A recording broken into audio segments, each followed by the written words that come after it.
good news is the rash is almost completely cleared up, so you've got to look on the bright side. Oh, hi, Bobby here. Today we're going to look at practice routines and how to build one, what you should be practicing, depending on your level. You know, this is all going to change, but we're going to kind of build a dummy practice routine, I suppose. And this is aimed at all levels of players. Obviously, you can adapt this to your particular level. But one thing that's become apparent to me is I'm always very, very suspicious of people who claim not to practice. And it's a little bit of a humble brag when you see interviews with, very well-known guitarists who say, "Oh, I never practiced. I never, I never used to sit down and practice." It's like, mate, you must have. You did. You know, you might not have called it practice. You might have been enjoying yourself too much to call it practice. But everybody practices. Everybody has to practice, to get to a certain level. There's no magic formula, there's no shortcut, there's no kind of fast track. But the good news is you can create a routine which you can stick to, and this is going to differ from person to person, but you can create a way to practice that you will really enjoy and that will kind of keep your brain and your fingers engaged. And there are a few ways to look at this. So before we get into it, please do consider hitting like and subscribe. It will really help to grow the channel. I also have a free, 100% free blues rock phrasing course, which you can download. I'll put a link in the description below. We're going to look at something that I don't really have a name for. I mean, we could call it Jeff if we want, but it's something that I found really, really useful, to kind of keep my brain engaged and to kind of get out of ruts. We're all kind of guilty of picking up the guitar and kind of noodling for hours at a time and not really feeling like we've achieved anything.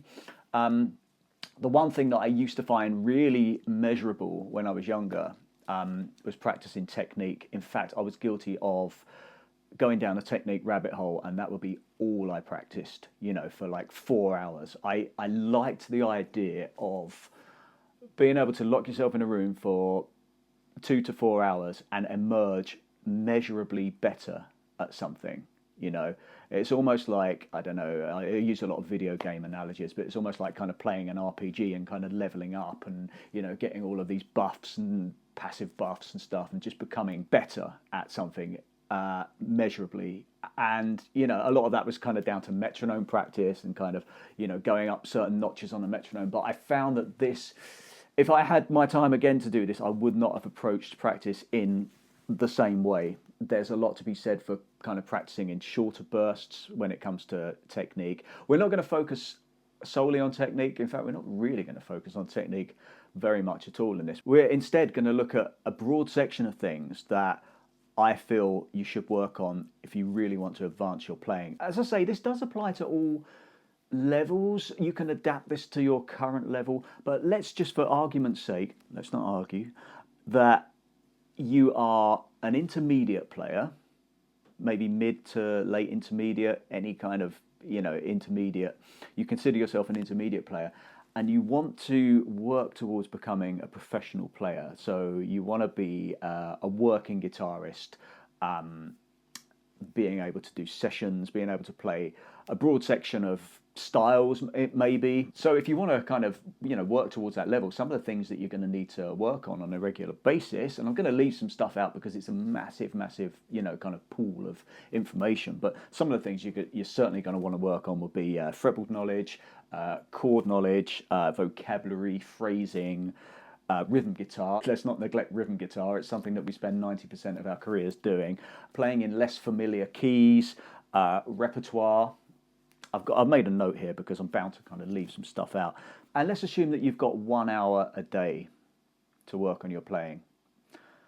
Ideally, you might want more, and you would certainly benefit from more. I found that in order to keep your brain engaged and not to go off on a big noodle fest, 2 hours is plenty. If you can spare 2 hours a day to greatly invest that time in your development of the guitar, then you'd be really, really thankful for it, in years to come. It's something that I still do. I used to practice for a lot longer, and sometimes I do. Sometimes I have to. Sometimes you have to if you're learning a set, if you're learning repertoire. You could really kind of go down a rabbit hole, and 12 hours of kind of flown by. But what you don't want to do is kind of practice yourself into injury. So we're going to look at an example of an hour. We're going to build an hour-long practice routine, and as I say, this can change, this can evolve over the years, or over the weeks, or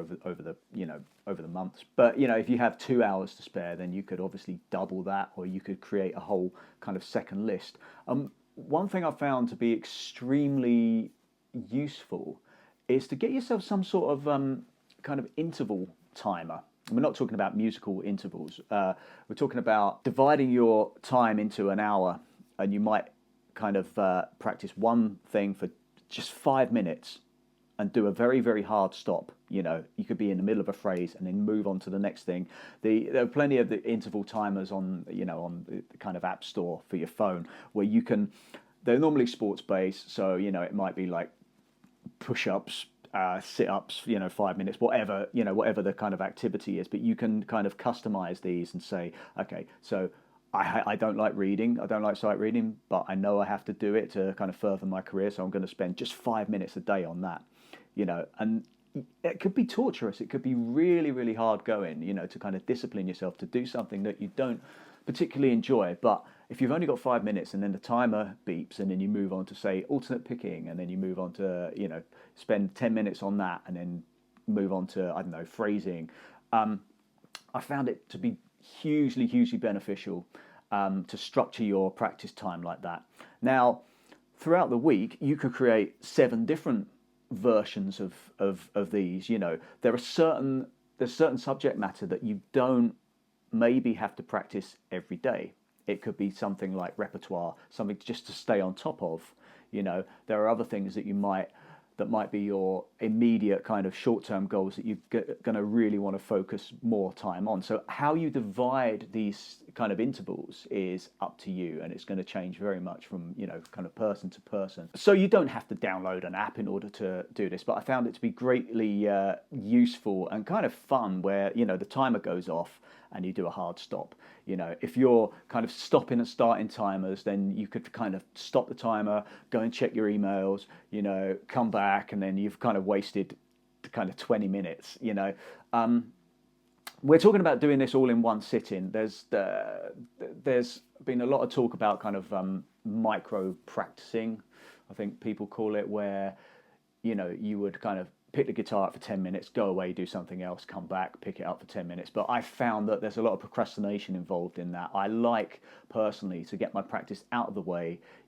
I have a busy life. I do lots of things, teaching, gigging and stuff, kind of work-wise, but I've got, young family, I've got a dog. I want to kind of get my practice out of the way and feel like I've kind of achieved something musical before kind of moving on to something else. And I find that it might work for you to kind of have like 10 minutes and then, go off and walk the dog, come back, do another 10 minutes on something. You could structure your practice time like that.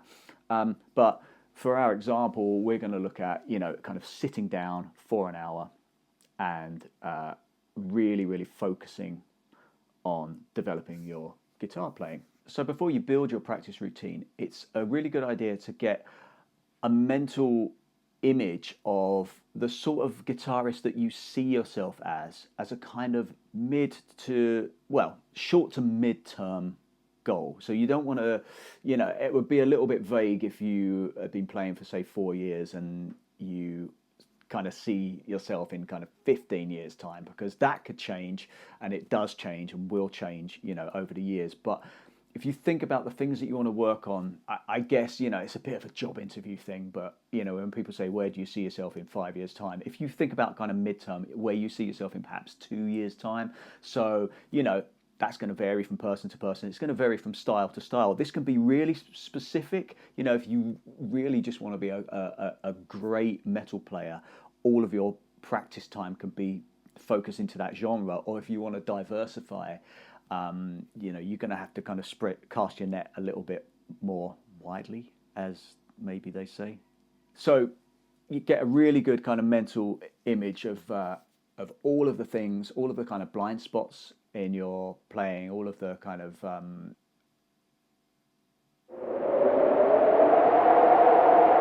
gaps in your knowledge. you know, that kind of thing. But with our example, let's take an hour and assume that you want to work towards being a working guitarist, diverse in quite a few styles, and you want to be able to do sessions, and you want to be able to, you know, really know the fretboard inside out. Let's look at that as an example. So everybody's least favorite subject, well, certainly guitarists, you know, we're not really great readers. Guitarists get a bad reputation for being the worst reader on the gig. You know, myself included. I can read music. I do read music. I have never really enjoyed the process of practicing sight reading, and it's something I have to kind of force myself to do, and I have to force myself to do it on a regular basis. So the good news is dividing your practice hour into kind of strict 5, 10, 20-minute intervals. It will really enable you to do something that you don't enjoy doing just for 5 minutes, hard stop at the end, and, you know, we can start with, you can get the kind of less enjoyable stuff out the way at the start. That's what I would do personally. So, you know, let's start with sight reading. So you could spend 5 minutes just focusing on sight reading, and there are loads of resources. You know, I don't really need to tell you the resources, but, you know, some of the things, a lot of people say, you know, just pick up the real book and kind of sight read, you know, ahead from there. That's always good practice. You know, real book comes in really handy for a lot of things. This is why I haven't reversed this video, you know, before you comment saying, Yeah, I thought you were right-handed, but you're one of those horrible left-handed people. I am left-handed. This is why the logos, you know, on my headstock appear to be reversed in a lot of my videos. I do flip a lot of my videos to kind of appear right-handed, but I'm going to be holding up books in this video, so obviously, you know, I don't want all the writing to be backwards. Other resources, you know, this is a good one. Sight read. Sight sing any melody instantly. You can get all of these books on, you know, Amazon. I don't need to tell you where to buy books, but, you know, you can pick out some melodies from that and start playing. Depending on your level, you know, you might only get past, say, 2 or 3 bars if you're really kind of early in your sight reading life. This is quite handy. Violin, 100 classical violin themes. Loads of stuff in there, loads of good stuff. You know, it's violin music, but it's treble clef. You know, it's great for guitar. Range-wise, I mean, there's not a lot of kind of ledger lines or, you know, stuff that you'd be playing on the lower strings or in high register there. But it's certainly good for kind of like the middle part of the fretboard, you know, to really kind of get yourself used to sight reading. Reading studies for guitar. This is another one. This is a Berkeley book. Really handy. Not a lot of kind of great melodies in there, but that's not the point. The point is, you know, just being able to kind of track what's going on the page. This one's a little bit more highbrow. This is the Charlie Parker Omnibook. Sometimes gets a little bit of sometimes gathers dust for a few years for me, but sometimes I'll dig this out and embarrass myself. What else have we got? I just grabbed a handful of books. I've got loads of, you know, kind of sight reading resources, and I do actually enjoy putting a book on a music stand rather than reading a PDF, because you could end up kind of, you know, squinting at the screen and getting a bad back, and, you know, you might want to use this, you know, do this on a tablet or whatever, but I'm kind of old school like that. But yeah, here's another one. Johann Sebastian Bach Works for Violin. His brother works for Tesco. There are tons and tons of resources, but the idea is just to kind of sit down for 5 minutes or 10 minutes if you've got, you know, if you're enjoying yourself, however you want to structure it. But if we're assuming it's something that you really don't enjoy doing initially, if you do it for 5 minutes, you will kind of train yourself to enjoy the process and to actually look forward to the process, and it's extremely satisfying. When it's something that you know don't particularly enjoy, and you can make a breakthrough with it, and, you know, look back at your practice session and think, I actually really enjoyed sight reading today. I feel like I've got better at it. You know, the slightest incremental development. This is the thing that you have to remain attached to. That you're not going to set the world on fire with every practice session, but you're making these tiny incremental. It's like a ladder effect, you know, making these tiny developments, micro developments, that over the space of a year, 2 years, you will really start to see and hear differences in your, improvements in your playing. I guess it's like people who, I don't know much about investing, but people who invest in, say, like a, global index fund, and they put in like, 50 quid a month, and, over time you get compound interest, and by kind of after 30 years, you've got a big pot of money, that kind of thing. It's very, very incremental. There's some things, obviously, you're going to improve greatly and, a lot more rapidly than others with the guitar. But the whole idea of this is like, I say this to my students, you've got your comfort zone, and my comfort zone is what I take to the gig. I don't go on stage and embarrass myself with this legato lick that I've been working on and go, oh, I think I'll try this. I mean, sometimes you might get lost in a moment and want to do that, but I don't really find myself kind of reaching too much. I want to go on stage and perform, visually as well. And when I'm doing that, I want to be completely in control of what I'm doing, You might be different, but when you're kind of making these micro developments, you are building up your comfort zone, so that this thing that you've been working on is now in your comfort zone. You could take that to the stage, but then you're working on the next thing.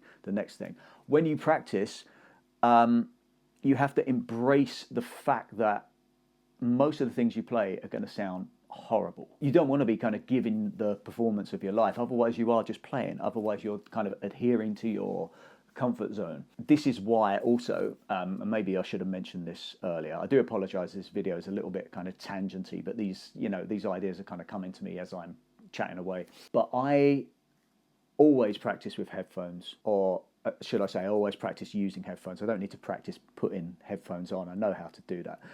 But yeah, I always practice using headphones because I don't like to be overheard.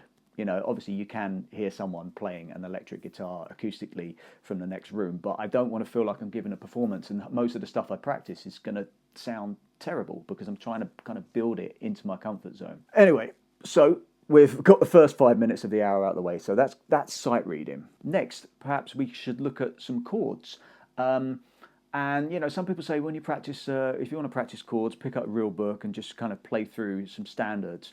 That's all good and well, and that is obviously great. But I find that having some sort of chord drill is really, really useful.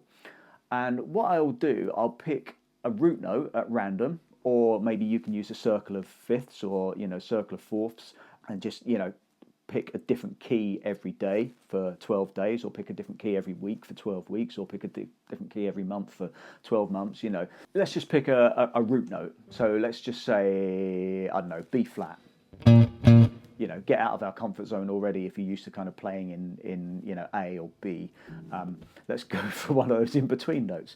So I won't do this diatonically, but, you might want to work on, say, chord shapes that you're less familiar with. It could be major 7 chords. You could say, okay, I'm going to play a major 7 voicing with its. I'm going to play 3 different major 7 voicings, each with their root on a different string.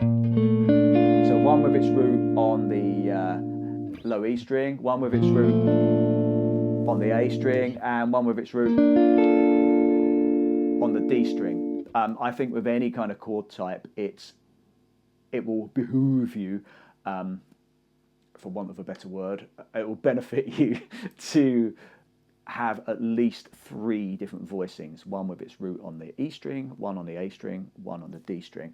Let's look at, say, sus2 chords from the same root note. So on root on the low E string, root on the A string, so root on the D string. I mean, that would kind of pass as root on the low E string as well if you use your thumb. So let's say minor 7 flat 5, root on the low E string, root on the A string, down here, root on the D string. 3 different types. It could be any chord type. It could be, minor major 7, different root notes. Root on that was root on the low E string, root on the A string, root on the D string. That's we've been expecting you, Mr. Bond, in 3 different, 3 different voicings. You can draw yourself up a list, all from the same root note. You don't even have to hit the whole list in one sitting. In fact, you don't even have to do this within the same, you don't even have to do this every day, depending on your chord knowledge. But you could just create some 5-minute lists that are going to take you kind of 5 minutes to go through different chord types, find 3 different voicings, mix up the root note. Your chord knowledge will greatly expand in no time. So next, let's look at 10 minutes on the technique du jour, the technique that you're currently working on. So, I mean, that could be anything. It could be legato.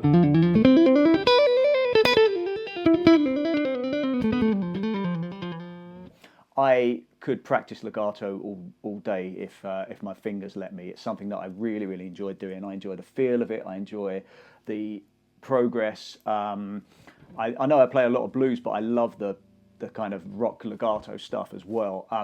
So, that could be whatever you're working on kind of technically. You could be working on a lick that you really have down as 16th notes, but you want to play a 16th note triplet. So, a kind of time feel thing. You could be looking at improvising using the legato technique. This could be so many different things. This could be a 10-minute practice slot, and you could do something different every day within it. Or it could be the same lick for 7 days, until you've got it down. So really, really focusing on technique. The really important part of this kind of routine is that it allows you, or you should allow yourself at least, to be really, really focused for this time. So you're not just idly kind of noodling.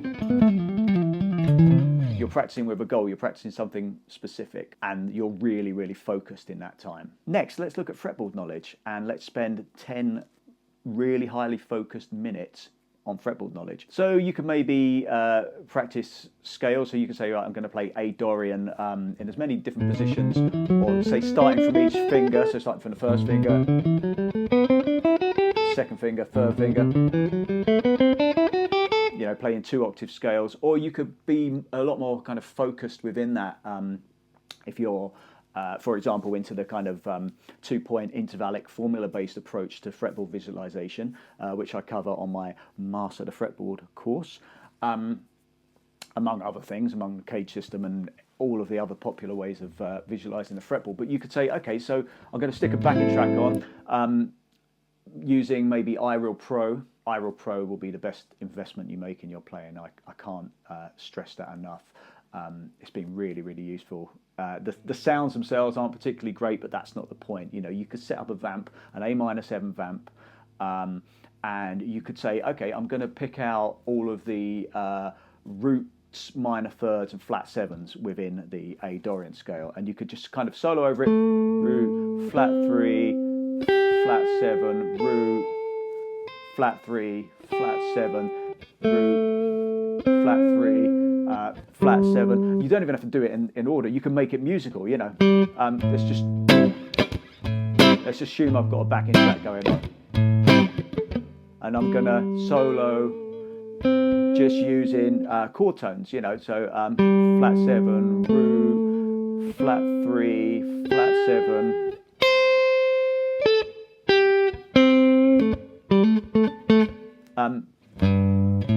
Or you could add the fifth to that, so you could be practicing with an A-7 arpeggio. So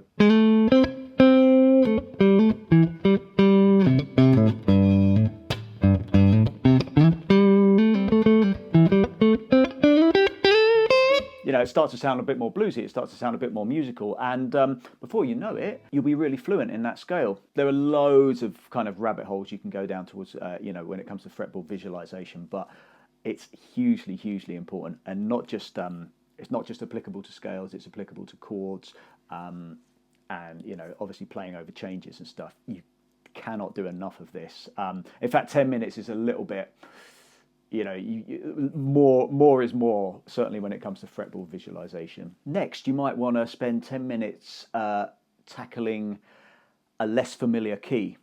As guitarists, we've all got kind of blind spots. We've all got our kind of comfort keys, and keys that we really, we might be great at playing in A or G or E, major and minor. But coming from those root notes, we've got all these kind of familiar keys, and it's actually, it's quite revealing. There are a lot of guitarists, very, very famous guitarists, who there are certain keys that they don't want to play in, and I've heard this analogy before, but it's almost like kind of taking your car for a service and the mechanic opening up the bonnet, as we call it in this country, and looking at the engine and saying, okay, that's the engine.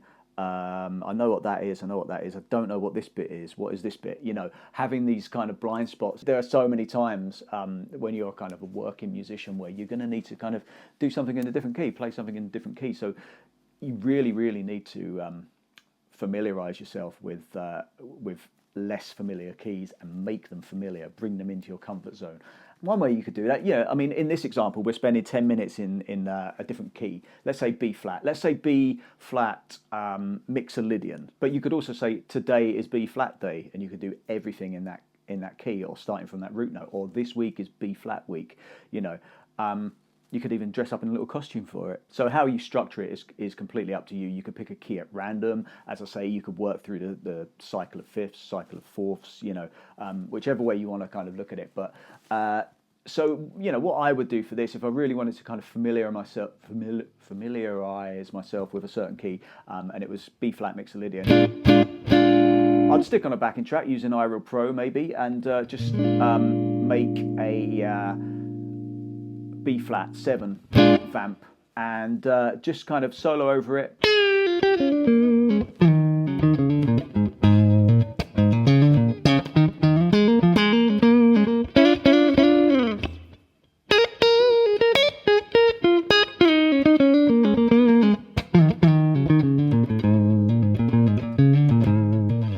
Doing that kind of thing. Now I know that was kind of bluesy. I had the flat 3 in there as well, but it was a kind of Mixolydian blues, you know, kind of blues tonality, which you would use a lot of the time to kind of play over dominant 7th chords. So that would be the Mixolydian scale, but with that flat 3 in there as well.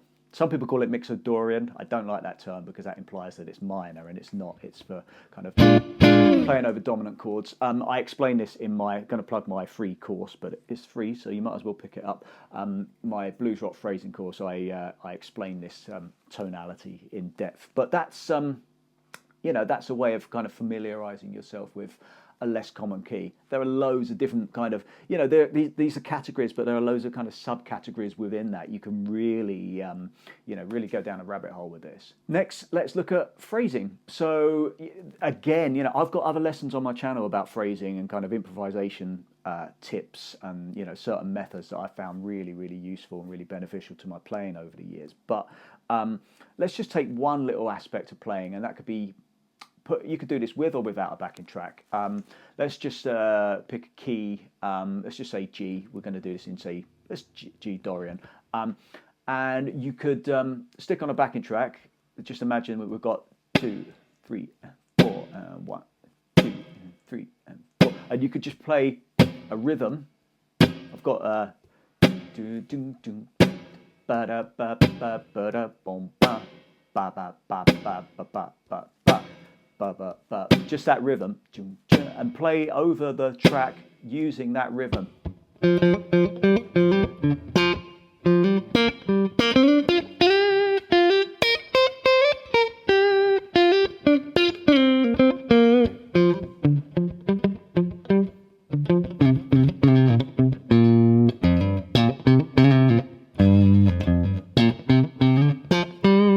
I deviated from it a little bit there, but that was, you know, that's one kind of approach. Check out my improvisation tips. I've got loads of, as I say, I've got loads of stuff, loads of tips, but you might want to check that out and just look at some of my kind of phrase building exercises. That one's hugely useful. It's just taking the rhythm. You're kind of giving rhythm priority over melody, but you know, you could spend, how long did we say to spend on that? 5 minutes. So far we've got, I think, 45 minutes. This video is probably going to be 45 minutes long as well. Next, changes playing. I mean, that's a whole category that you could spend hours and hours on. But I've given us, in this hour, I've given us 10 minutes to practice changes playing. And again, I would use iReal Pro for this.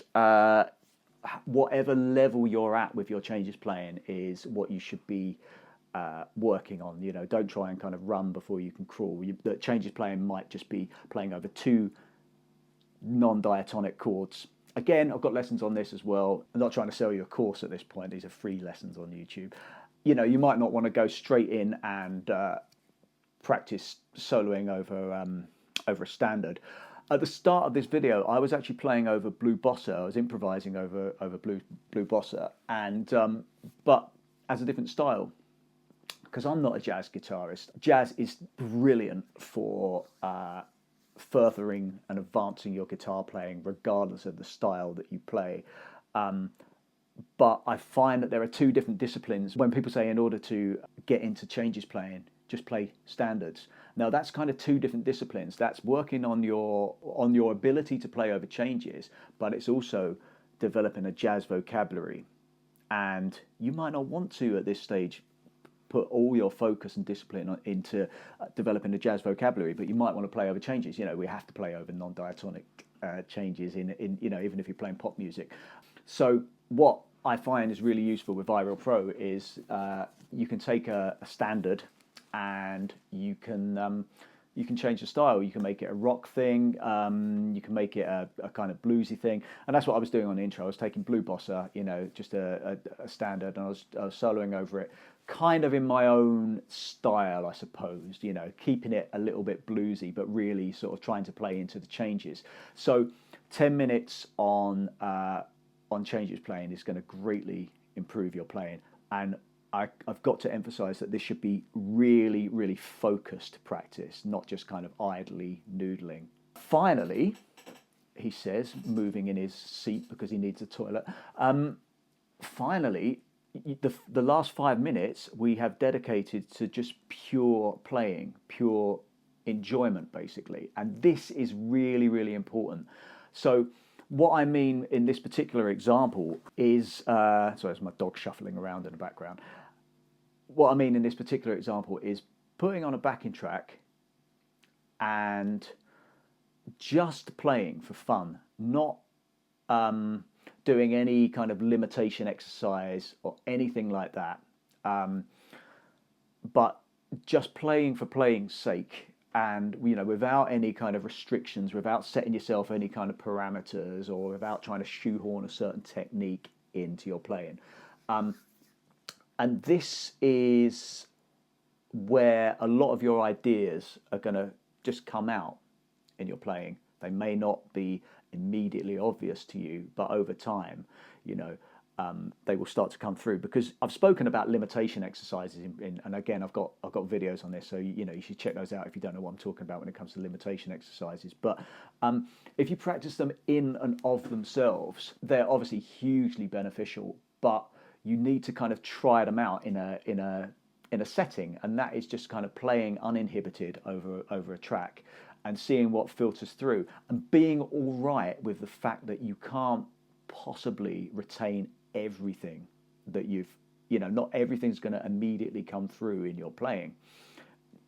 There is a kind of use it or lose it approach when it comes to guitar playing. You know, there are some things that I've practiced over the years that I've kind of let go, like some of the outside stuff. You know, there's this tendency to kind of want to play, you know, kind of outside stuff before you can play inside stuff, and you know, it is kind of use it or lose it, because it's one of those things that you're only going to do within the realms of taste a tiny fraction of the amount of time that you're playing guitar or you're on stage. But it's one of those things where someone's going to go, oh, that was nice, but if you just practice that, you're only going to get good at playing, you know, outside stuff. So that for me personally is one of the things that I kind of neglect, because I get hired because I play in tune and in the right key most of the time. So, you know, so there is a kind of use it or lose it thing. But some of the stuff, you know, everything that you work on is going to kind of trickle down in some capacity into your playing.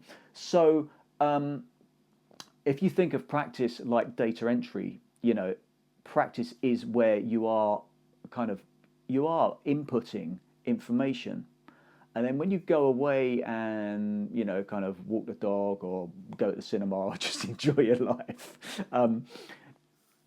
all that stuff is still kind of ticking over in the background and kind of processing. It's got somewhere to go, you know. People talk about playing from the heart, everything's from the heart, but without a brain, it's nothing. Your brain is doing a lot, you know, brain and your fingers are doing a lot of the work. I know that sounds like a very kind of binary zeros and ones approach to music. It doesn't mean you can't play with soul. It just means it's coming from somewhere, and it's, without a brain, you're not going to play with soul. Okay, so in my opinion, anyway. But when people talk about playing from the heart and people just letting the music happen, it's an amalgamation of everything that you've assimilated over your years of playing, just coming through into your comfort zone and working subconsciously, so that you're not going, oh, what was that legato lick I was working on last week? Or what was that string skipping thing? And what would happen if I play, a half whole scale over this altered chord? That's what people mean by, that's when you do play with soul, because all of this stuff is kind of in your playing. That's why you should definitely take the time. I've just put 5 minutes at the end of this this particular routine, but the more time you've got, the more beneficial it's going to be. But I would advise against making the pure playing for enjoyment the main focus of your practice routine, because you will just be playing. So it needs to be in there, but it can't be the main focus. But when you're doing it, that's when you're kind of unwinding. It's almost like a warm down. Warm down? I don't know. You're almost kind of. It's the little kind of dessert at the end of the practice session, and that's where some of your ideas are going to come through. So that was a 1 hour practice routine, and obviously you can change that daily. As I say, you could change it weekly. One thing, we've actually neglected rhythm guitar on there. You must fit rhythm guitar in there in some capacity. Whether that's just kind of playing some kind of funky stuff like. Or doing the Hendrixy.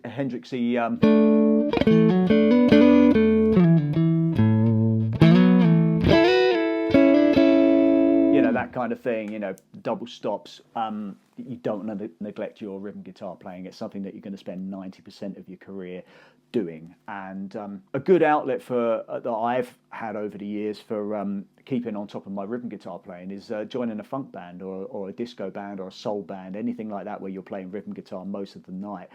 I treat those gigs as my practice for doing that stuff, because we're all guilty as guitarists of practicing lead guitar for our whole kind of practice session and neglecting the pocket stuff that gets you the work. Another really useful tool that I should have mentioned earlier for kind of picking a key at random, I found this to be really useful. I downloaded a really kind of cheesy app called Spin the Wheel, I think it is. And it enables you to have, different kind of wheels that you can spin. The examples have like foodstuffs on them, like bacon, sausage and stuff, but you can change that for certain keys. I think on my phone I've got a wheel of cheese. No, I've got a wheel of 24 different segments. So all 12 keys Dorian and all 12 keys Mixolydian, maybe. That's one example. And I'll spin it and it will go F sharp, Mixolydian. Okay, that's the key I'm going to practice in today, or for this particular kind of, you could attribute that to your less familiar keys segment of your playing. That's really useful. And you're kind of at the mercy of the wheel, and I like that. I like that kind of element of chance, where you're not kind of spending time trying to decide which key to play in. And below that, I've got another wheel with various tempos. I refuse to say tempi. I know that's the correct plural of tempo, but get kicked out of the room for saying tempi. Various tempos. So I'll go, okay, F sharp, Mixolydian, 100 BPM. Okay, stick on a backing track, fitting that tempo and that key, and you'll become better at playing over a variety of grooves and tempos. So with this structured practice routine where you're kind of at the mercy of a timer, as I say, that's really, really, really beneficial. But there might be times, or you might be the sort of person that benefits more from what I call rabbit holing, where you just become very, very obsessed with one thing and you dedicate your entire practice session or your entire practice week or month on that one particular thing. And that can be hugely beneficial too. as long as you avoid kind of noodling, as long as you're kind of focusing on that one particular thing. I've done that before. I've done that with legato. I've done that with blues as a genre. Within that one particular obsession, that can have lots of, again, kind of subcategories. So yeah, I'm a big fan of kind of exercises that cover more than one thing at the same time. So you could be working on your phrasing and your fretboard knowledge at the same time, or you could be working on your technique and your timing at the same time. But going down the rabbit hole, that's another thing that you could do. You could even allow yourself a day to do that. You could have an exploratory day, in the middle of your kind of 7-day routine. But you want to avoid kind of noodling and losing focus when you do that. I personally go through phases where I'm extremely kind of on rails and at the mercy of a timer when I'm practicing, or I go through phases where I just get really, really obsessed with that one thing. But the one kind of pitfall of getting really obsessed with one thing is you tend to neglect some of the other stuff, So for me personally, it's neglecting my sight reading. It's the thing that I procrastinate the most about, and it's the thing that's the hardest to kind of get back on top of if I've left it for a few months. A few other things we haven't spoken about. We haven't spoken about vocabulary, building your vocabulary, and you can do that with various phrasing exercises. You can do that by learning other people's songs and solos. That's huge as well. You don't want to just do that. When you learn a lick, when you learn a phrase, when you learn a solo, you want to try and get it into your playing and make it your own as quickly as possible. Otherwise, it just becomes, just a lick for the sake of a lick. We didn't look at repertoire. That's something that if you're a working musician and you want to stay on top of your repertoire because there are certain songs that keep coming up in certain sets, you need to stay on top of that as well. That's kind of a different thing, I mean, there are different forms of practice. When I have a tour to learn, when I have a set to learn for a tour, that becomes my practice. And in that time, I'm completely focused on learning that set, to the detriment of other things, including stuff in my personal life. But it's a necessary thing to do. You have to kind of get that set down by a certain deadline, and you have to be as good as you can be at it in order to get kind of repeat work. Otherwise, it's like if I think I'm going to spend 2 hours learning this set and then I'm going to spend another 2 hours working on my alternate picking, then you're not really, I find I'm spreading myself too thinly, But that's something else to consider. That's probably a different video for a different time, because this video has gone on for a very, very long time. But I hope you've benefited from it. I hope you found some useful stuff here. As I say, we're all different. This is going to vary from person to person and level to level. But it is a question that I do get asked quite a lot by my private students. How do I structure my practice time? And I'm just kind of sharing with you certain things that have worked for me, but I hope you can start incorporating some of these ideas into your playing, and let me know in the comments if any of this has helped, or if there's anything I didn't mention, because after all, this is huge, this world of guitar that we live in.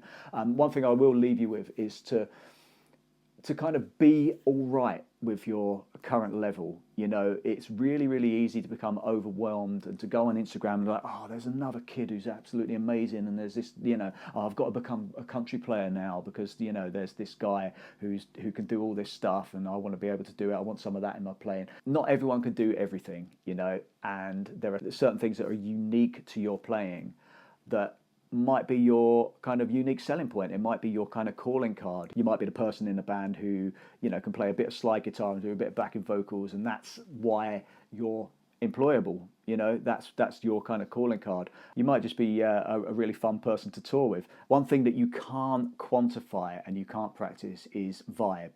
I know that sounds really kind of trite to say that, but it used to be called the X Factor before that was a TV program.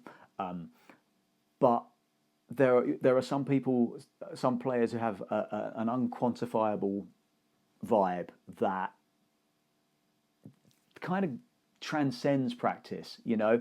Doesn't mean you don't need to practice, but that could be your thing. People could just really like the way you play. They could like the energy in your playing. They could like the I mean, someone who, you know, Hendrix is someone who springs to mind. Obviously, there was some amazing stuff that he did play, but without that vibe, you know, he wouldn't have been Hendrix. Or somebody like Gary Clark Jr. You know, if you break down what he's actually doing, there's nothing complicated about it, but it's the way he delivers that make people want to listen to him. You know, so that's something to think about. Again, I'm probably getting into the realms of a different video. But if you enjoyed this video, please hit like and subscribe, and let me know your thoughts in the comments below. And if you want to pick up my free blues rock phrasing course, there's a link to it in the description below. Cheers, everyone. I'll see you on the next video. Bye.